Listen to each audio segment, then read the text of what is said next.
You're listening to the Bold Dreams Held Loosely podcast with me, Taryn Watts, and my dear friend and colleague, Michelle Theriault. At the Mind Rebel Academy, we're home to the revolutionary Mind Rebel method, a transformative approach to unlocking your inner wisdom and living in alignment, changing how people connect, serve, lead, and thrive in their lives. This podcast is where we celebrate the beauty of dreaming boldly, embracing big, inspiring visions for our lives, while holding them gently with curiosity, trust, and a heart open to the magic of the unexpected. So get cozy, settle in, and as always, take what resonates and gently leave the rest. Enjoy the conversation.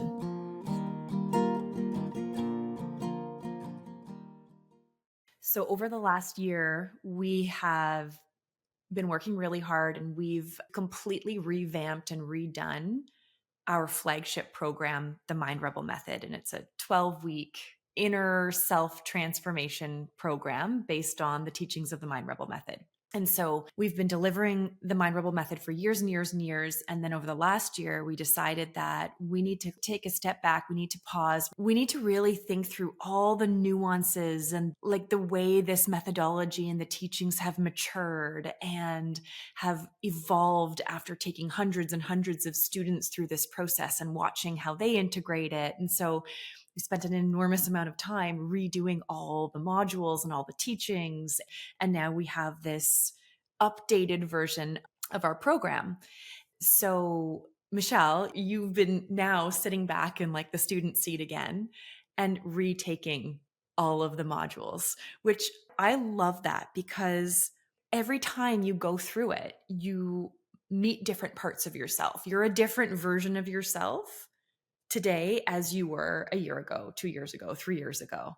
And so it's really fun to come revisit the material and revisit to take yourself back through the exploration to like meet these new corners of yourself and these new discoveries and these new visions for your life and really use that as like an anchor to help you reorient towards who am I and what is the North Star for my life.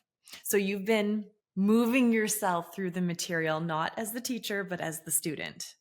And you've had some pretty cool discoveries. Yeah. I sort of have done this once or twice a year for the past 6 years.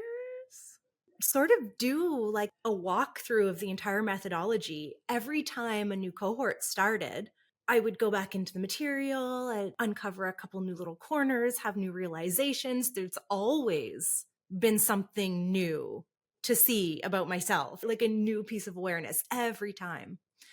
And so it's not that I didn't expect that. It's not that I didn't expect new corners to be there, because there always are. But this time, when I started, I guess this is the first time since the very first time I ever went through the methodology that entirely new personas have appeared. It wasn't just uncovering a new corner here or building off something there. It really feels like this time going back to the beginning was almost like a blank slate in some ways. My rebel mind and guard personas. First, I was thinking, oh, they've transformed a lot. And then very quickly I realized these are entirely new personas, And then even though my rebel and my guard personas were entirely new and it was blowing my mind, there was still a part of me that thought, yeah, but my authentic self's not going to change. I love my authentic self persona. I think she's wonderful. I love my authentic self statement. I've just tweaked and polished and refined that for so many years. And I think it's so beautiful. So a big part of me just thought, no, I'm not touching that. That is a piece of art that I've invested so much into. I'm very attached to it. That's going to stay. But as I went through not only the exercises, but just the more I sat with my personas, I realized I need to not completely start over for my authentic self statement, but there were big chunks I needed to entirely release and big chunks I needed to add in, because my old authentic self persona, even though the words were so pretty and I loved it so much, but I realized there's like a huge evolution in who I actually want and need to be like the version of myself that would make me most proud to be, and the version of myself who's really necessary for this next phase of my life, she was not captured in my old authentic self persona. So that was like a weird of letting some of those like carefully crafted paragraphs and like little corners go and filling them in with new pieces that feel, oh gosh, so good, so powerful, and also so stretchy. Like, I'm not her yet. I partly am, but she's not embodied yet. And it's funny, I often think about releasing old parts of myself and rewiring myself in terms of releasing the parts that no longer serve me, from like my rebel or my guard, like releasing limiting beliefs, releasing fears, releasing the parts of myself that were protecting me. But this feels weirdly different, releasing parts of who I thought were my authentic self, because it's not even like I've realized my old authentic self persona. It's not even like I realized, oh, that was actually my guard or that was actually my rebel. It really was like, those are beautiful parts. So it's really weird to release those. It actually feels very similar to, when we've had realizations about how different parts of our roles or life or in vocation were really beautiful and once served us, and we're shifting out of them, not because they were bad or like we realized, oh, that was our guard or that was something. They were actually so aligned and beautiful, but there's like a flow and there's an evolution, and even beautiful things that there's nothing wrong or unaligned with, sometimes you have to release them to continue growing.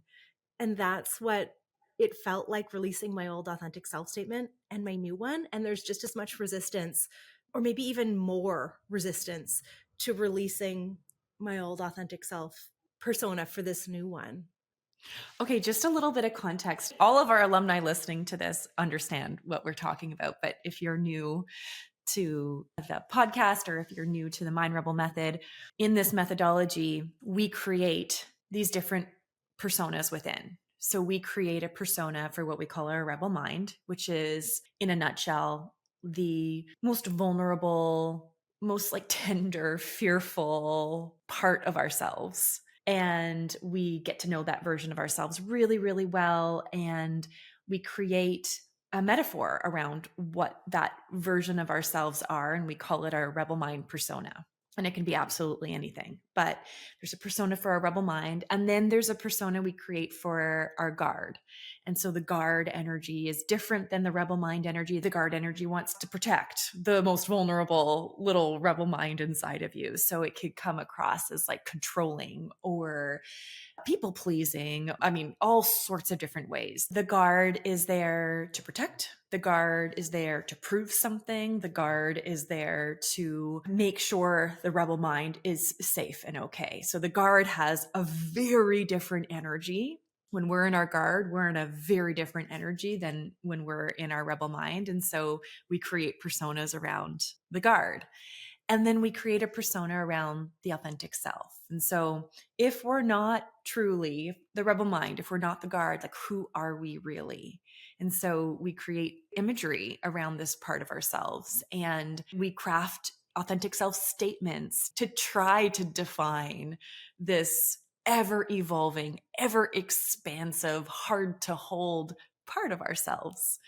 And the idea is that if we can get to know who that most raw, real version of who we are is, then we can begin showing up as that version of ourselves for more and more minutes of our day. And that version of ourselves has access to our deepest wisdom, the solution to any problem we're ever inside of. It holds the seeds of our most tender but expansive visions and possibilities for our lives. It's also the part of us that believes for that possibility in our lives. And so the more we get to know this part of ourselves, and then the more we embody that version of ourselves, that's alignment. Like that's joy. That's peace. That's whatever inner state of happiness you want to feel inside. Like it's when we're connected to that part of ourselves. That's the Mind Rebel method in a nutshell. And so, what I find so fascinating about this conversation, Michelle, is, we are ever evolving, growing beings. And so, it makes sense that an authentic self persona statement that you crafted years ago and it was relevant for years, it makes sense that that is going to evolve into something, maybe evolve in the same persona, but in your case, like evolve into something kind of brand new. Yeah. And I think that's so cool. Yeah. Can you tell me a little bit about this new persona? My new authentic self persona. Yeah. Yeah. She has a brand new name, by the way. There are a couple elements from my last persona that I've retained, but she has a brand new name. And so she really does feel like a different persona. Her new name is She Who Moves with the Moon. Oh. I know. I love it so much. And there's something about her, like you can even hear it in the name, She Who Moves with the Moon, that sounds so soft and flowy and cyclical, which she is. She's really, really firmly bound to the cycles of the earth and the moon in a really embodied way, not just in my mind. I feel like my last authentic self persona, she was like, yes, the connection to the earth and the flow, and she's a goddess of the moon. And but in this persona, it's not just an idea or it's not light, it's embodied in such a deep, dark, powerful way that no one can pull her out of that. All of the other pulls and forces and constraints that would make her or me abandon that flow and that connection, they're not strong enough to pull her out of it anymore. And so, in order to capture that, I've needed to uncover the pieces of her that are so powerful and so much darker and heavier and stronger. And so she's no longer this, well, she's still magical and she is still kind of like a goddess fairy, but like she's no longer light. No Hmm. longer a light magical fairy who roams through the woods. She is now the darkest, strongest, most powerful version of her who has no concern for being light or beautiful or loving whatsoever and is so firmly anchored to the bedrock of her own truth in such an unshakable way. And describing those elements, that's where the new exercise was. That's where the new words came. And that's where I really had to feel around for how in the world could I ever feel that strong? Because, like, that's the part that's not me yet, who's actually that strong. I mean, somewhere in me, I Mhm. am, but that's the part I'm not embodying. And so that's the really new element of this persona. And she's, I think, someone who really knows me. When they feel me and feel her, I don't think they would ever describe her with like a negative quality. I don't think they would say she's, rude or inconvenient. I don't think that is actually what they would describe her energy as. However, she is so not afraid of being perceived that way.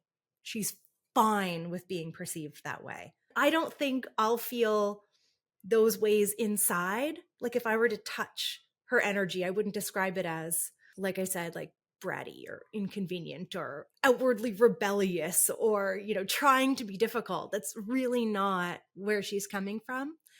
But it feels so powerful to anchor into the type of trust and groundedness that would allow me to just be so unaffected by the realization that people were perceiving me that way. Oh, it's so freeing. It's so freeing. And I'm so excited about this. I feel like it's going to unlock so much for me. I know how people feel about me. I know it. I know you know it too. You can sense it. Oh, this person thinks I'm being this way, or oh, this person hates me, or oh, like, and I don't think I'm making stories up about that when I feel that way. I think I'm really good at accurately perceiving when there's funky energy. I like know you are too. I think you know what I mean. And in the past, depending on the closeness of that person, would depend on how much it impacts me and causes me to like want to apologize or explain or correct a perception and create peace. And this authentic version of me is so happy to let that perception rest.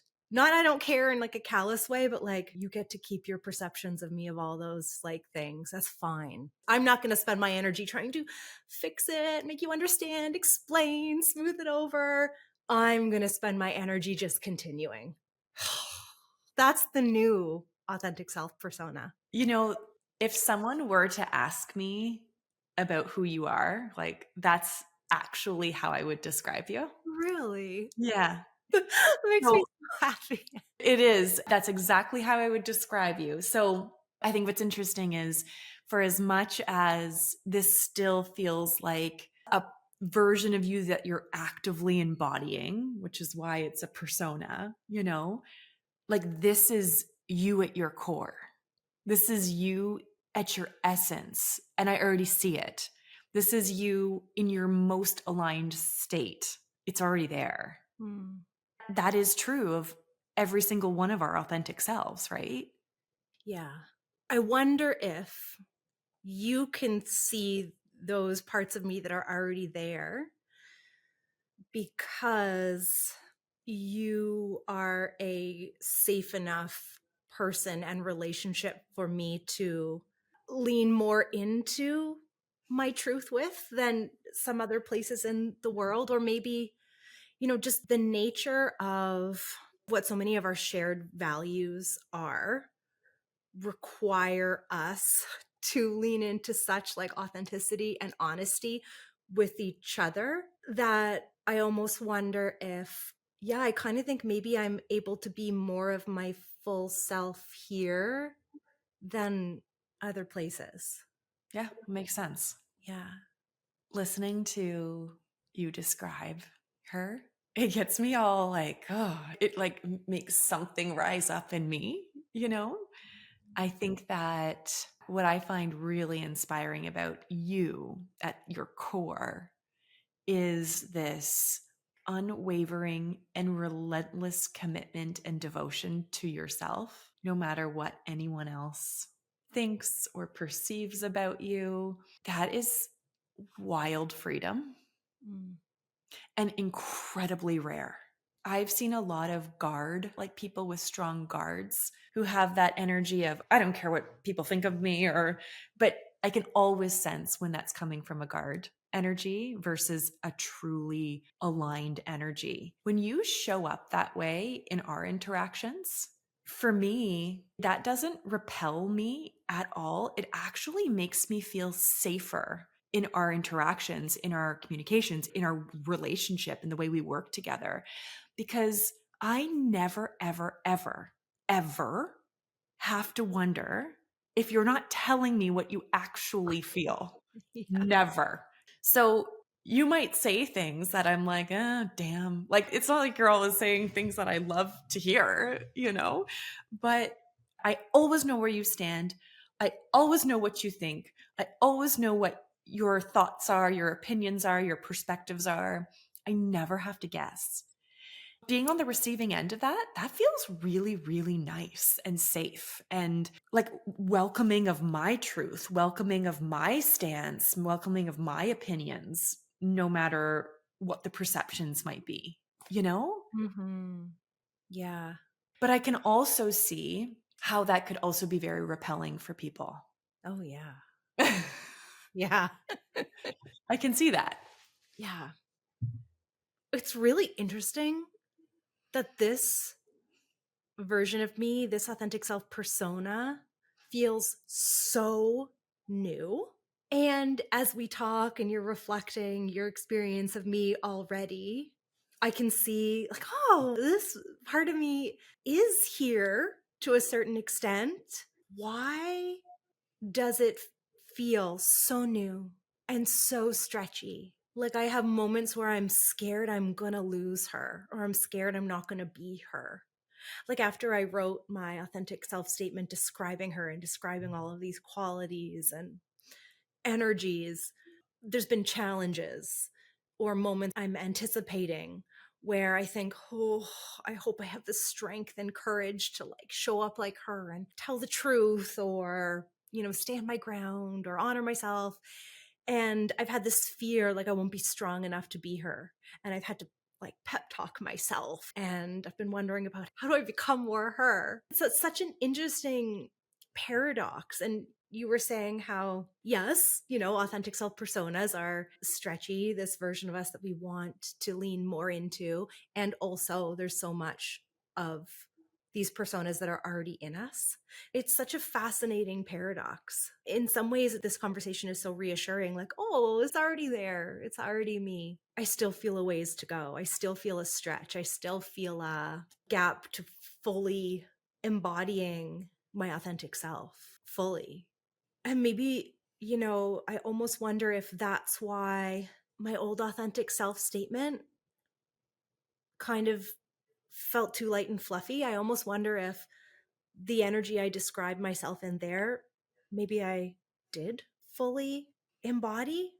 And that's why I needed a new version. And it's not that I'm not her, but just having an idea of yourself, even if it's a really clear idea of yourself, it doesn't necessarily count for that much if you don't embody that version of you. And so I wonder if that's kind of the way it's making sense in my mind of like there's just some corners of her that are like I really need to fully own. So she lives in me every day like unconsciously.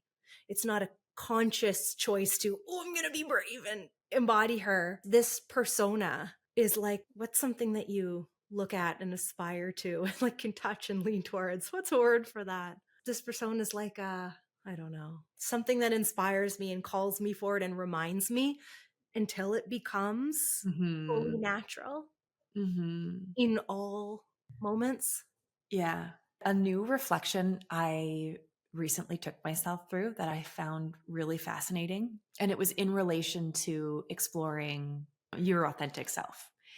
And it was to think of key areas of your life, like different areas of your life where you feel just like completely effortlessly yourself. And that key area in your life is thriving, it's healthy. You're not actively working towards it. Sure, there's work in every key area of our lives, but think about situations. Maybe it's a key area, maybe it's situations, maybe it's certain people you're with, maybe it's certain experiences you're having where you are just effortlessly you. And there's no striving, there's no nothing. It's just being. You're just completely being. Think about who you are and how you show up. And so that gives you clues as to like who your authentic self really is. And what I find interesting is that, again, in our relationship, in our communications, you are her like effortlessly.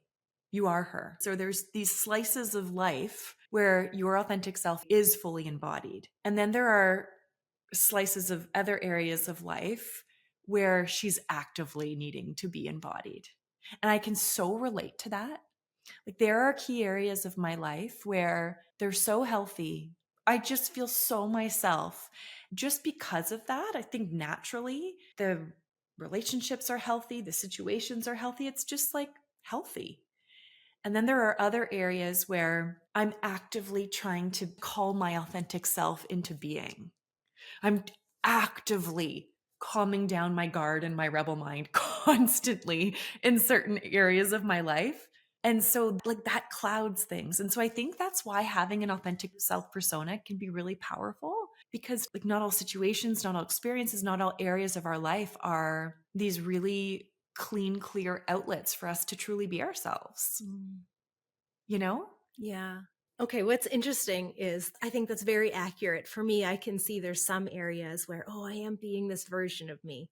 And that could be a really interesting way to uncover qualities of your authentic self and create an authentic self persona is by looking at where are the areas of your life or the relationships or the, whatever that are just thriving and feel so good. And it's already great. There's no striving, like you said. and then get clear on who are you being Mhm. there? Like, what are your qualities? Who are you being? And that could be some evidence or inspiration for your authentic self persona statement. However, for you, it's different right now. Mhm. You're entering into a slightly, I don't know what to call it. It's like a phase, a stage, a moment in time where I think it's like occurring to you different. Do you want to Yeah. describe how that's occurring? So having a visual and having a persona served me well for many, many years. And then over time, like recently, I stopped. Like, I wasn't able to visualize the persona. I wasn't able to like really connect with the persona, which is what kind of triggered me to start reflecting on this new way to look at my persona. I started to ask myself, okay, think about the key areas of life. If I think about the wheel of life and all the little key areas of life, what are the areas that I'm just effortlessly me? And how do I show up? Like, who am I? Who am I being? And what was interesting is like, I can't even define that version of me. I can barely put words around that version of me. I just am totally, utterly me. Like, I'm totally, utterly myself. So I feel that way in certain key areas. I feel that way in my marriage. I feel that way in motherhood. And I feel that way in my larger family. So in, with my parents and aunts and uncles, like these are the key areas of life where they are the healthiest, they are the most thriving. And when I think about who I am and how I feel in those situations or with those people, it really is effortless. I am naturally fully expressed. And what I've just come to is, wow, if I could bring that energy to these other key areas of life where I feel like my guard or my rebel mind get more activated or more challenged in other areas of life, if I could just be truly, truly myself in those other key areas, what would that look like? Like, what would it look like in vocation? Vocation's been a huge area of focus for the last several years. And I also want to say, those other key areas, marriage, family, motherhood, were not always easy. Some of them were, but not all of them were always easy. But they all had enormous focus and energy and attention at one point of my life to like work through, heal through, align on. And they've now become such healthy outlets after a lot of work has been put into those areas. And so I look at some areas of focus in my life right now. So vocation is a huge area of focus. It's been an area of focus probably for the last 5 to 7 to 10 years. It's been an area of focus for a long time, but a massive area of focus, especially over the last 12 months since we created a new program called Vocation Incubator. That's been a huge area of focus. And as vocation is coming into alignment and things are moving and shifting and cleaning and clearing, I'm asking myself, what would it be like? Like that version of me that shows up in my marriage, the version of me that shows up in motherhood or in family. Like, what are some of those qualities and how does that show up here? And it's obviously going to be different, but who am I there? And so, what I've come to realize is that my authentic self is not a persona, it's just me. It's just me. And maybe a persona is going to serve me in the future again. But right now, what's working well is just I am totally and utterly, unapologetically me. Mm. And that's it. So, when I think about vocation, when I think about what would it be like to show up on podcast conversations, completely, utterly me, with sometimes nothing special to share. Like, I am pretty ordinary, in a lot of ways. I'm pretty ordinary. So, what would it be like to show up ordinarily me? What would it be like to not have to cultivate some kind of magnetic energy when I go onto a podcast or when I show up in a classroom. Like, what would it be like to just show up as me? That is how I show up in my marriage. That is how I show up with my children. That's how I show up with my family. And it's working real well in those areas, you know? And it Mm. takes no energy. So, what would it be like in these other areas to effortlessly show up in that way? That's what I'm playing with right now. Mm. Do you think that the personas are powerful tools and stepping stones? I'm scared of the connotation of how I'm about to ask this question. I guess when I hear you say that, because I've been hearing you also say that when I've been asking you, like, I was asking you a whole bunch of questions about what is your authentic self like and what would she do and how does she feel? And every time your answer was just, well, she's just me. I'm just me. But it wasn't, it felt so different from the way we talk about authentic self personas. You just kept saying, I'm just me. And it was just such a genuine, full answer. That's just where you instinctively kept going. And I can't help but wonder, is this eventually where I'm going to go too? Is this eventually where Mm. everyone goes? Is this, I hate to make this sound hierarchical in any way, but I can't help wondering, is that the ultimate destination for our authentic self Mm. personas, for the personas to fade away and to land for your landing? So I've never considered that before. However, one thing that feels really, really true is that when we develop these personas, it's not like we're developing characters that we aren't. Like when you shared your persona with me, that's actually how I already see you. Like to me, you're fully embodied in my experience of you. I know I only get a little slice of your life. You've got a whole life outside of work, in our conversations. But my experience of you is your persona completely, utterly, fully embodied, completely.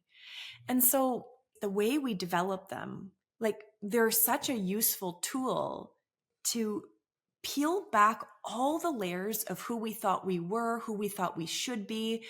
Understanding our rebel mind and our guard personas helps us to understand who we're not, because that can be very, very confusing too.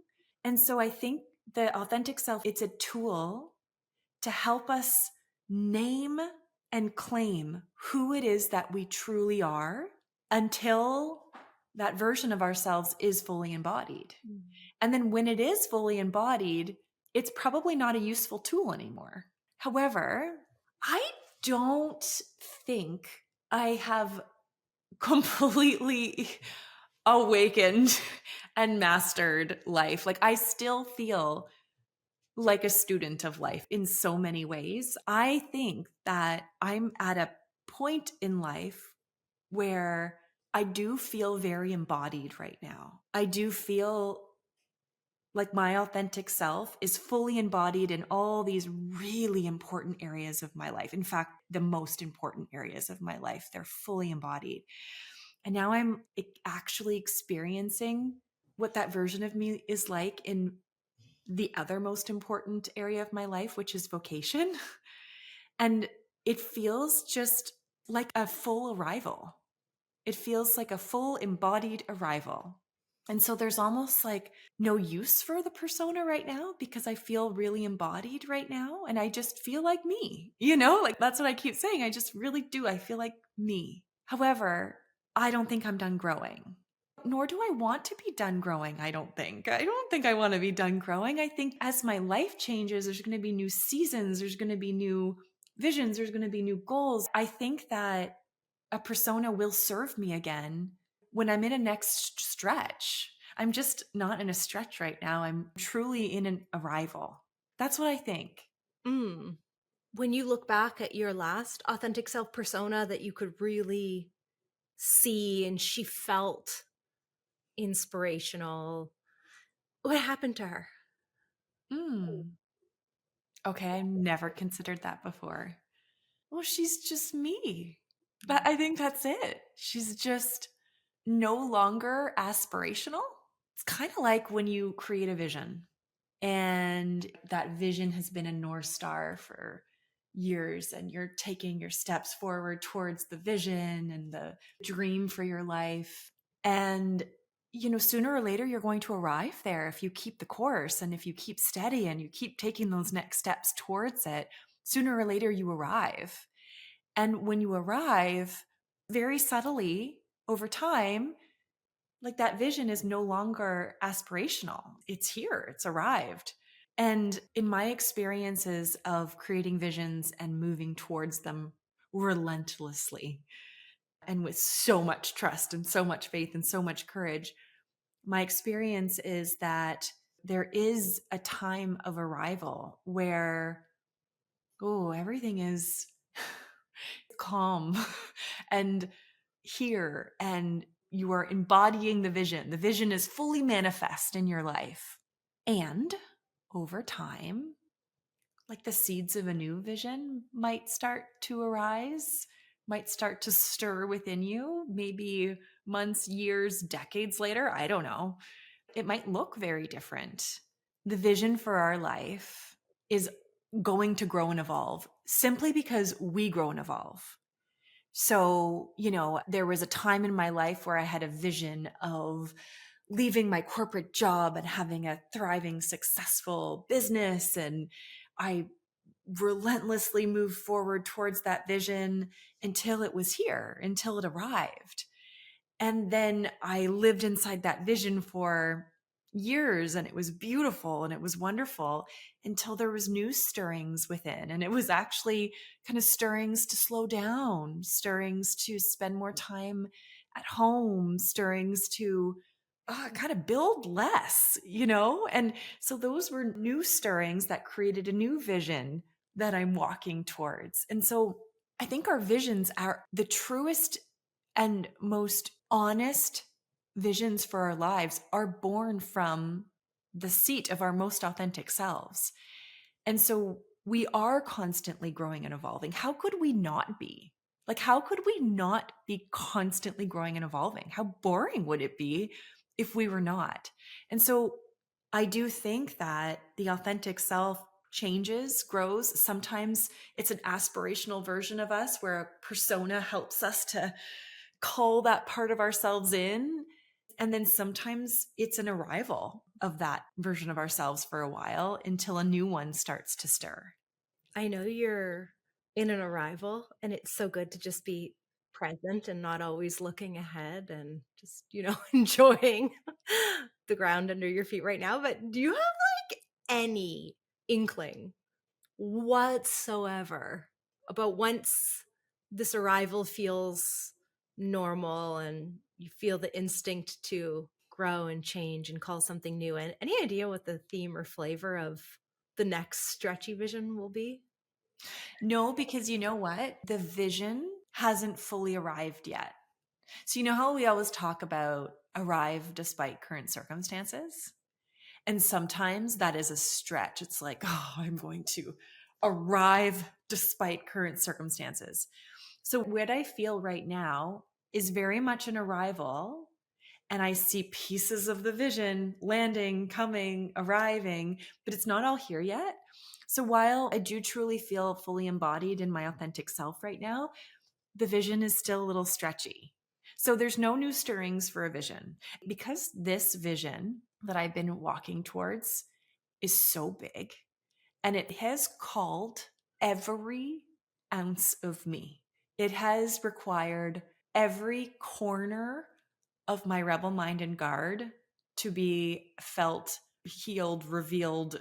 Every fear, every small thought I've ever had about myself, it has this stretch towards this vision has been absolutely massive. And I really, I want to stay here for a decade. I don't want a new vision for another decade. That's how I feel. I want to arrive here for a good long while. Mm. So I'm just still in a place where I've got my palms open. I've done the hard work. My palms are open. I feel like I have arrived despite current circumstances truly. And now I'm just ready for all of the remaining elements of my vision to drop into my experience, into my reality. I'm ready. And it's coming. I see it every day, piece by piece by piece. And that's a cool feeling. We're obviously each on our own different heroes' journeys, but so much of my current hero's journey is tied up and connected to your current hero's journey. And what's really interesting is, although the vision hasn't arrived, who you're being, your authentic self, you have really arrived and you're really walking as yourself. It's like an interesting contrast to where I've been. And I've kind of felt this from you for the last little while, like this clarity, this steadiness in who you are, navigating, the last leg towards the vision. And it's interesting because I don't feel fully arrived in myself. I think that's why creating this new authentic self statement has felt so necessary. I've been finding this last leg of being the version of me who is a match to the vision. I found this very challenging. This is like the hardest part, fully being this version of me arriving despite current circumstances, especially the last leg of the journey. I have been finding it so hard. I need this new authentic self persona so badly to kind of keep pulling me forward. Like, okay, show up as her. Okay, what would she do? Okay, connect to her energy. The being of who I really am most authentically in this phase of my life, that combination of who I already am and who I aspire to be wrapped up in that persona. She's like water in the desert for Hmm. me. This like arriving despite current circumstances is so hard.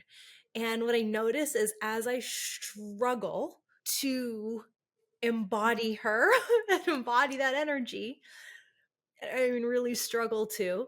I think life is mirroring my internal struggle and giving me opportunities to struggle and anchor into her. Yeah, it does that. Yeah. And it's really interesting to see, like, it's like your energy, it's not about the external circumstances. Your external circumstances are very similar to my external circumstances. But you just being firmly connected to, oh, this is me. Like whatever wrestling has needed to happen to just be the version of you who's most authentic to you right now, just be you. It's amazing how that has just dissolved so much of the apparent struggle. And because I'm still really trying to integrate some of those pieces of me, like firmly, deeply, fully, I've felt that everything has been very like emotionally charged, chaotic emotionally. I've been venting and off kilter and having so many like limiting beliefs flare up, and gosh, so many doubts flare up. I think I'm realizing that it can be like maybe that's like the most challenging thing is actually arriving despite current circumstances, really being that next version of your authentic self. Gosh, it's almost like an exorcism. That level of like happening around me and inside of me as this new version takes hold. Yeah, it is like an exorcism. It's like the last little corners of the old ways, the old versions. It grips the tightest and it flares up the most right before they die and are released. So it makes perfect sense. I think it's also a very common experience. Did you have a wrestling moment before Yeah, you got to where you are right now? that's where my brain was just going. Like, what were my wrestling moments? Oh my gosh. I had so many wrestling moments. You were witness to a lot of my wrestling moments. If I were going to try to define this arrival, it feels like an arrival in the area of vocation, because that's really the key area of life that I've been most focused on. And so my growing edge has been to be myself fully in this realm of vocation. And that's really easy to do in certain outlets, like when I'm with students, when I'm coaching, when I'm actually in my craft, or when I'm teaching, or when I'm communicating with students. Like when I'm in my craft, free. But there are elements of running a business that just make me want to, I just don't know. I don't know how to be my authentic self in marketing. I don't know how to be my authentic self in lead generation. Like I didn't know what that looked like. I've done all sorts of business mentorship. I've gotten all sorts of advice on how you should do business, how you should do these things to run a thriving business. And so my growing edge has really been around like, who am I? Who am I in every aspect of business, not just in my craft, but in marketing, in lead generation, in leadership, in community, on social media, like all of these things that are involved in running a business. And oh my goodness, have I been wrestling with that? Like in the ring to the death, wrestling with that. And it was showing up in all sorts of ways, like illogical insecurity, like so much insecurity that I was like, no, I'm not talking. I'm not writing anymore. I'm not showing my face on social media anymore. I'm just not doing marketing anymore.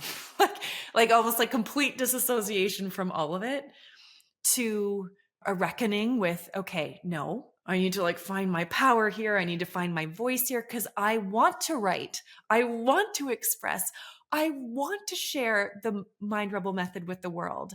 And I need to be able to do these things in order to grow my business, grow a business and be a leader, you know, even leadership. Oh, I wrestled with that. Like, why do people need leaders? Why are people called followers on Instagram? I hate that. I hate the word followers. I hate the idea that there is a hierarchy. I hate the energy. I hate the energy of someone is higher and there are followers to like follow that leader. I despise it. And so I've been wrestling with, what does it mean to be a leader? You know, you learn about positioning yourself as a thought leader in your space and like, ew, yuck. I hate all that. Like, if you're a true leader, you don't have to position yourself. Like, you're not posturing. You're not thinking about how am I going to position myself as a leader here. Like, it's like nothing about that feels authentic. Nothing about that feels true to me. It never has. I've tried it on. I've done the things. Blah, yuck, yuck, yuck. I wanted to scrape it off of me. And so for a while, that's what I did. I went in and I like wrestled with myself and I got really quiet externally because I was doing a lot of wrestling inside of myself. So it would show up in all sorts of ways. It would show up in insecurities. It would show up in repulsions from other people in the world doing marketing in particular ways and posturing themselves as the leader, and like the energy of like, there's this prevalent energy in the coaching space that I absolutely hate. I despise it with every ounce of my being, which is this energy of, I am the goddess of all goddesses in whatever realm I'm the goddess in. And you coming into my orbit, coming into my energy will be transformed by me.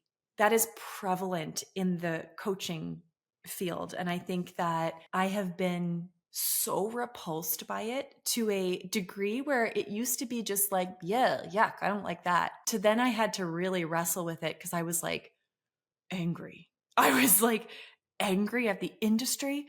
I was angry at coaches who were doing that and it was working for them and they were actually successful doing these things. I was angry at like why that was working.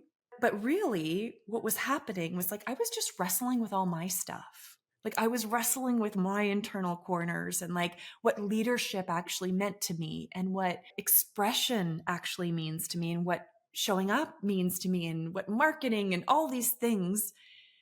And I wrestled and I wrestled and I wrestled. Like it just surfaced and surfaced and mirrored, and all these situations just mirrored all the wrestling until it kind of just started to settle. And I started to find my footing, and I started to find my voice, and I started to find what authentic leadership really means to me. And I started to name and claim who my true self is in these areas and how I wanted to show up and what I wouldn't do. And I started to trust that, well, I hope to God, I still hope to God that that's enough, you know, that that true alignment really is the portal to success, and not just flashy, sexy, kind of like momentary success, but I'm talking about long term legacy levels of success, however you define that. Your alignment and your devotion to yourself and not compromising yourself is the portal to legacy success. I believe that in every ounce of my being. That feels unshakable. And I think I had to do all that wrestling and that every emotion you could possibly imagine on the spectrum of emotions: shame, guilt, embarrassment, anger, rage, jealousy, resentment, every ugly emotion you could think of. I had to wrestle with to like come to the other side of this and to feel an arrival in this little key area of life that has been, I don't know, 90% of my waking energy has been going towards this little key area of my life for the last little while, because this is my focus area right now. Yeah. What the heck was the turning point? Because from my perspective, I'm like, yeah, I remember all the wrestling. Yeah. But then all of a sudden you're like this. So, What was the turning what point? happened? What it was while as I was wrestling with all this, there was another energy building inside of me. And the energy was, again, this is so particular to what my growing edge is. And this is going to be so different for other people. But my growing edge was in vocation, and in particular, not my craft, but in marketing and in like leadership. And that was the area of growth that I was inside of. And so as I was wrestling with all these things, there was another energy almost like building deeper beneath the surface. And it was like this: go, like go, move, write, express. I kept saying that to you, like, Michelle, we've got to go, go. I just like can't even get any words out. Like, go, move. Don't just sit there and ruminate and rage against all the injustices you see on the space and all the things that make you angry and mad and all the things you're wrestling with. It was like there was this growing energy of get it out of you. Start to express your voice. Start to say the things you want to say. Start to be you. Start to be unapologetically yourself in this space. And when I started doing that, the energy dissolved. The anger, the rage, the jealousy, the resentment, all the guilt, the shame, all the mixed up emotions, like they feel neutralized. They actually do. And had I not started to move the energy through writing, expressing, getting what leadership meant to be out, had I not started to do that, I would still be raging inside and like in a very stuck pattern. But there was this undercurrent of move, go, get it out, go. Like it's time. I had cocooned myself for a good long time. I didn't write. I didn't show up on social media. We barely did any podcasts. We expressed in the cocoon of our safety. We created new programs. We created Vocation Incubator. We redid the Mind Rebel method. And like, those are all areas where, oh, that's not marketing. That's the craft. That's so effortless. But it was this external marketing piece that I was wrestling with. That's the arrival. You were making me wonder, what do I need to stop the wrestling into what's my version Yeah. of go? What's your version of go? What's Yeah, your version of like, get the energy out of you yeah, and move forward? yeah. You're making me wonder that. What I'm wondering is, sometimes there's an illusion that is very convincing, very, very convincing. that the conditions aren't available to express as your authentic self. And I think for me, some of the subconscious messages are like, yeah, but there's not enough time and not enough space and not enough rest and not enough safety and not enough whatever. And once those things are here, I'll be able to express as my authentic self. I just need these conditions first. It's why arrive despite current circumstances is so powerful. You know, it's the go, move, express, be you, and go do whatever being you would do. And I think that sometimes the old way, whatever the old way is, in terms of both like your vision and also yourself, is tiring. It's like unaligned doing Mhm. or being is very tiring. It's a And also, not being and doing as your authentic self is also tiring. There's also a weight to that. And my mind always focuses on the, oh, it's tiring and draining and whatever to be this other version or live her life. It really seems true that I'm waiting for some external things to really help me be. And I wonder if, like, I don't think the word for me is move. It's not quite my word, but I wonder if it's a similar essence of just remembering that I actually get to start living her life right now. There's this line popping in my head. What if it's all here right now? What if all the ingredients are actually here? And any obstacle to that is just an illusion. I think it's something along those lines is the question. What if it's actually all here now? And any little obstacles are just illusions, albeit very persuasive, persistent ones. Can I just ask you if you're going to pull back and look at our whole conversation from beginning to end Yeah. and figure out, like, well, what would you name the thread as? Mm, Yeah, we really did stick to the authentic self, didn't we we? did. You were tapped into an energy that I was like, oh, yes, oh, God, this is so good. Is there anything else from that energy? If there's anything else connected to that energy that wants to be expressed, that is a really captivating, powerful energy. Mm, It really kind of like describing the struggle between allowing your authentic self in this realm. You know what I mean? Like, it really has been a battle to allow the authentic self to be in the driver's seat here in the realm of like marketing. mhm. Oh, it's been a like fight to the death. Yeah. I think it was such a epic battle inside, like a fight to the death to allow my authentic self to show up in marketing in the area of vocation in this way because to my rebel mind, it felt like the stakes were so high. And I think that is interesting because when I think about the real fears that I peeled back during all the wrestling, like every time I would get agitated or angry or resentful or jealous or whatever the ugly, shameful emotions were, I would sit with myself and get to the heart of what was going on with my rebel mind. And it always, always, always came back down to this irrational fear of being fully seen and being misunderstood, rejected, judged, shamed, which for me, I'm like, okay, this actually makes sense. When I'm in the comfort of my family or in my relationship or in the classroom with our soulmate students, I feel safe. I feel like I can actually completely be myself.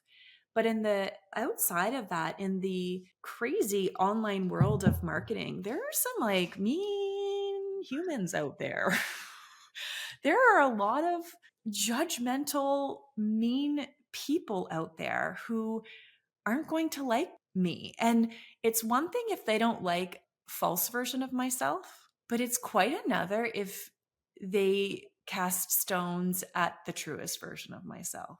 It's like my rebel mind did not think I could handle that, you know?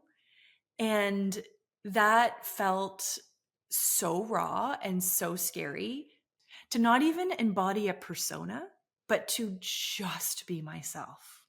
completely. Because if people say bad things, which of course they're going to think bad things, they're going to say bad things, they're saying bad things about who I really am. There's no protection. There's no guard that's standing in front of me, projecting anything or protecting anything. And my rebel mind was seriously, seriously doubting that I could handle that and I would be strong enough to handle that. And so the true reckoning was with that fear of rejection, of not being enough. Like, what if just you being you isn't enough? Like, what if you being you is going to really annoy people? Or like, what if you being you is like nothing extraordinary or nothing spectacular, nothing special?